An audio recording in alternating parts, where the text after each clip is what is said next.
Sir ఈరోజు జగన్మోహన్ రెడ్డికి ప్రజలు 150 స్థానాలు ఇచ్చి అధికారం ఇచ్చిన తర్వాత ఎంత గొప్పగా పరిపాలన చేయాలో ప్రజలందరూ మాట్లాడుకుంటా ఉన్నారు. కానీ ఆ విధంగా కూడా చేయలేదు అని కూడా మాట్లాడుకునే వాళ్ళు కూడా ఉన్నారు. ఈరోజు నేను మళ్ళీ అధికారంలోకి వస్తే మిగిలిపోయిన అభివృద్ధిని పూర్తి చేస్తాను, వైజాగ్ నుంచే పరిపాలన చేస్తాను, వైజాగ్లోనే రాజధాని ఉంటుంది, వైజాగ్లోనే ప్రమాణ స్వీకారం చేస్తాను అని చెప్తా ఉన్నారు. దీన్ని ఎంతవరకు నమ్మొచ్చండి? జగన్మోహన్ రెడ్డి చెప్పిన మాట ఏది నమ్మడానికి లేదండి. క్లియర్ కట్గా నరేంద్ర మోడీకి చంద్రబాబు నాయుడు సపోర్ట్ చేస్తే స్పెషల్ స్టేటస్ తేలేకపోయాడు. మాకు మీరు 25 ఎంపీలు ఇవ్వండి, మెడలోంచి తీసుకొస్తానని చెప్పాడు. మాట తప్పాడు. రాజశేఖర రెడ్డి బిడ్డ అవుతాడా మాట తప్పినాడు? అదే కాకుండా ఎన్ని విషయాలు మాట తప్పాడంటే ఒకటి కాదు, రెండు కాదు, మొత్తం టీచర్ పోస్టులు అప్పుడు 7,000 చంద్రబాబు నాయుడు తీస్తే 7,000 కాదు 23,000 పోస్టులు ఉన్నాయి, నేనైతే తీస్తానని చెప్పాడు. ఈరోజు ఏం చేశాడంటే మడం తిప్పినాడు అయ్యాడా? రాజశేఖర రెడ్డి బిడ్డ అవుతాడా? ఆ రోజు రాజశేఖర రెడ్డి పార్టీ ఈయనకి జైలు పోయిన తర్వాత శర్మిలారెడ్డి తీసుకొచ్చింది. అప్పుడు వచ్చిన వాళ్ళందరూ శర్మిలారెడ్డి ముఖం చూసి రాజశేఖర రెడ్డి బిడ్డ నిజమైన వారసురాలని చెప్పి వచ్చారు. ఈ జడ్డాబాయి అప్పుడే బెంగళూరు షిఫ్ట్ అయిపోయాడు. ఈ జడ్డాబాయి బెంగళూరులో ఇల్లు కట్టుకోండు, ఈయన బెంగళూరు. రాజశేఖర రెడ్డి అంటే ఏంటంటే తెలంగాణలో ఎలిజిబిలిటీ ఉంది, ఆంధ్రాలో ఎలిజిబిలిటీ ఉంది. జగన్మోహన్ రెడ్డికి తెలంగాణలో ఎలిజిబిలిటీ లేదు. శర్మిలమ్మ నిర్మించి ఒక స్థానం తీసుకొస్తే దాన్ని తీసుకొచ్చిన రాజశేఖర రెడ్డి శర్మిలమ్మ తీసుకొచ్చినటువంటి ఏలుబడి వెళ్తుండే తప్ప రాజశేఖర రెడ్డి బిడ్డ అవడు. అన్ని విషయాల్లో మాట తప్పాడు. ఏ విషయం అసలు ఇన్ఫ్రాస్ట్రక్చర్ లేదు, కంపెనీస్ రావట్లేదు, రోడ్లు అసలు చాలా అధ్వానంగా ఉన్నాయి. ఓన్లీ మందు అమ్ముతున్నాడు, ఇసుక అమ్ముతున్నాడు. ఇలాగ తప్పుడు రూట్లలో అందరూ సపోర్ట్ చేస్తున్నాడు. ఎస్సీ కాంపోనెంట్ నిధులు 400 కోట్లు ప్రతి సంవత్సరం వస్తే ఆ డబ్బులు తీసుకొచ్చి మిగతా వీటికి పంచుతాడు. అక్కడ ఈ బీజేపీ గవర్నమెంట్ కూడా నరేంద్ర మోడీ కేడీలా బిహేవ్ చేస్తున్నాడు. దీని మీద ఒక కాగ్ నివేదికలు కానీ నేషనల్ ఎస్సీ కమిషన్లు కానీ దీని మీద దృష్టి పెట్టలేదు. ఈ 400 కోట్లు ఏదో ఏడ్ చేస్తుండో, ఎలా ఖర్చు పెడుతుండో.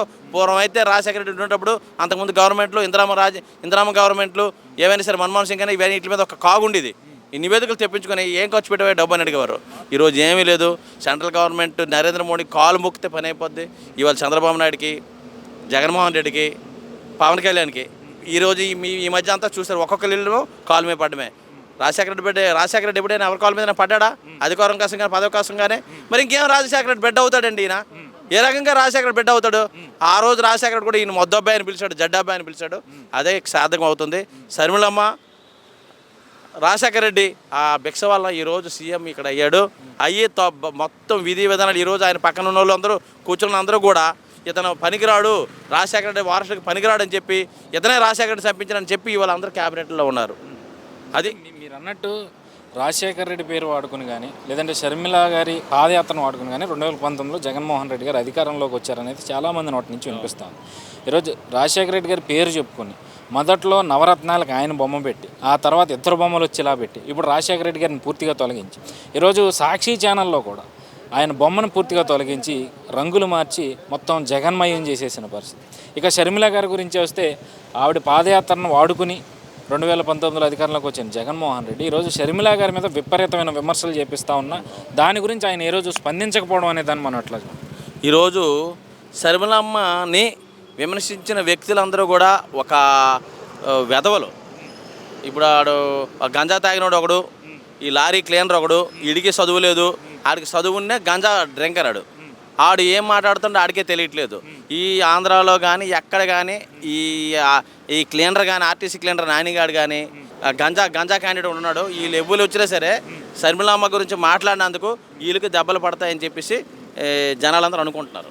సో మరి జగన్మోహన్ రెడ్డి మీరు చెప్తున్నట్టు ఇంత దుర్మార్గ పరిపాలన చేస్తా కూడా మళ్ళీ నేనే గెలుస్తా, 175కి 175 నేనే గెలుస్తా అని ఏ ధైర్యంతో చెప్తున్నాడు అనుకోవాలి? ఆయన ఒక సైకో అండి. జగన్మోహన్ రెడ్డి ఒక సైకో.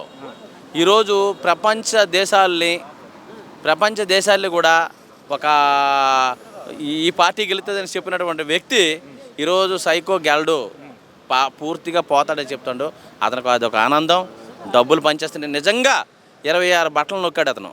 నిజంగా అతను దమ్ముంటే మీ ద్వారా నేను త్యాగం తెలియజేస్తున్నాను. నిజంగా దమ్ముంటే 26 బట్టలను నొక్కి నువ్వు ప్రజలకు ఏదో సాయం చేశాను అనుకుంటున్నావు కదా, నిజంగా రేపు డబ్బులు పంచుకుంటా నువ్వు ఉండు, ఎలక్షన్కి రా. నీకు దమ్ముంటే, నువ్వు నిజంగా మేలు చేసావని ప్రజలకుంటే, నీకు దమ్ముంటే జగన్మోహన్ రెడ్డి నువ్వు ప్రజలకు రేపు ఓట్లకి డబ్బులు ఇవ్వకుండా నువ్వు రా, 26 బట్టలు నొక్కావు. నిజంగా నువ్వు చేసిన మంచి పని అయితే నిన్ను విశ్వసిస్తే నీకు ఓట్లు వేస్తారు. నువ్వు ఈ ఛాలెంజ్ స్వీకరించి రాజశేఖర్ బిడ్డ అయితే నువ్వు. అంటే మీరు అన్నట్టు ఇప్పటికీ 26 సార్లు బట్టలు నొక్కారు కదా, ఇంకా డబ్బులు పంచాల్సిన అవసరం ఉందంటారా? ఇంకా అవసరం లేదు, అందుకే నేను చెప్తున్నాను. కానీ ఎక్కడికక్కడ డంప్ వేసాడు డబ్బు, ఎక్కడికక్కడ డంప్ వేసాడు.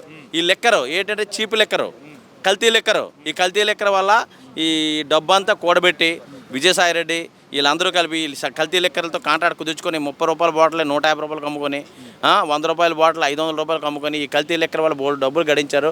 ఆ డబ్బులన్నీ ఏ డివిజన్కి ఆ డివిజన్లో డంప్ చేస్తున్నారు, దాన్ని పంచుతారు. ఇతని మీద ఎవరికి విశ్వాసం లేదని పూర్తిగా అతనికి ఉంది కాబట్టి, అతను చేసింది ఒక మంచి పని లేదు కాబట్టి ఆ డబ్బులు డంప్ వేసి గెలాలని చూస్తున్నాడు.